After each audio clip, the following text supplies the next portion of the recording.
Like, share and subscribe to Winspire Media. Welcome to Winspire media. నా పేరు కుమారి. ఇప్పటి వరకు చంద్రబాబు కేవలం ఫస్ట్ క్లాస్ స్టూడెంట్. కేవలం 60% మాత్రమే వస్తే ఫస్ట్ క్లాస్ అనే కదా అంటారు. కానీ ఈసారి మాత్రం రికార్డు బద్దలు కొడతా అంటున్నాడు. సాధ్యమేనా? ఏపీ ట్రెండ్ ఎలా ఉంది? గతంతో పోలిస్తే చంద్రబాబు ఈసారి అదరగొట్టే ఛాన్స్ ఉంది అనే మాట ఎందుకు వినిపిస్తోంది? ఇంట్రెస్టింగ్ ఇన్సైడ్ స్టోరీస్ కోసం విన్స్పైర్ మీడియాను సబ్స్క్రైబ్ చేయండి, షేర్ చేయండి, లైక్ చేయండి. చంద్రబాబు ఫస్ట్ క్లాస్ స్టూడెంట్ అని ఎందుకు అంటున్నానో ముందు చెప్తా, చూడండి.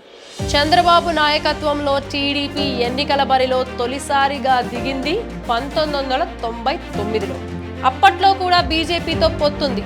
ఇదంతా ఉమ్మడి ఆంధ్రప్రదేశ్లో సంగతి. టీడీపీ 269 సీట్లలో పోటీ చేసింది. బీజేపీకి 24 సీట్లు ఇచ్చింది. చంద్రబాబు తొలిసారి పార్టీ అధ్యక్షుడిగా, ముఖ్యమంత్రిగా బరిలో దిగిన ఎన్నికలివి. అప్పటికే 4 ఏళ్లకు పైగా సీఎంగా పనిచేశాడు చంద్రబాబు. కేంద్రంలో వాజ్పేయి హవా నడుస్తోంది. ఇలాంటి సమయంలో టీడీపీ కూటమి ఏపీలో గెలిచింది. అప్పట్లో టీడీపీకి 180 సీట్లు వచ్చాయి. బీజేపీ 12 గెలిచింది. అంటే టీడీపీ పోటీ చేసిన స్థానాల్లో 61% సీట్లు గెలిచింది. బీజేపీ 50% వరకు సీట్లు గెలవగలిగింది. మొత్తం అసెంబ్లీ స్థానాల్లో గెలిచిన సీట్లను లెక్క కడితే వచ్చే పర్సంటేజ్ ఇది.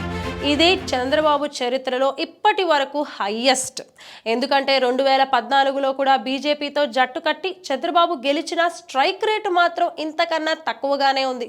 కావాలంటే లెక్క చూడండి. 2014 ఎన్నికల్లో టీడీపీ 102 సీట్లు గెలిచింది.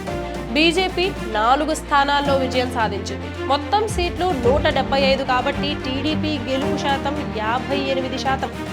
మరి ఇప్పుడు పొత్తుల్లో ఇటు జనసేనకి అటు బీజేపీకి కలిపి చంద్రబాబు 30 అసెంబ్లీ స్థానాలు ఇస్తున్నాడు.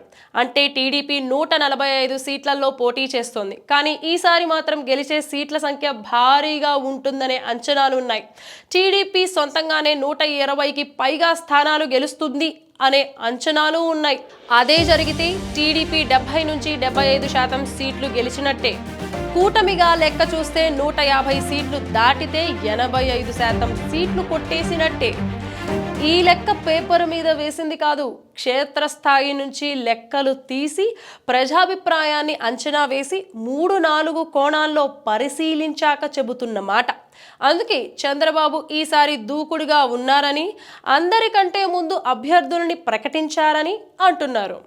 మొత్తానికి ఈ ఎన్నికల్లో Chandrababu life time best score చేయబోతున్నాడా? మీ అభిప్రాయాన్ని కమెంట్స్లో తెలియచేయండి. Thanks for watching Winspire Media. Like, share and subscribe to Winspire Media.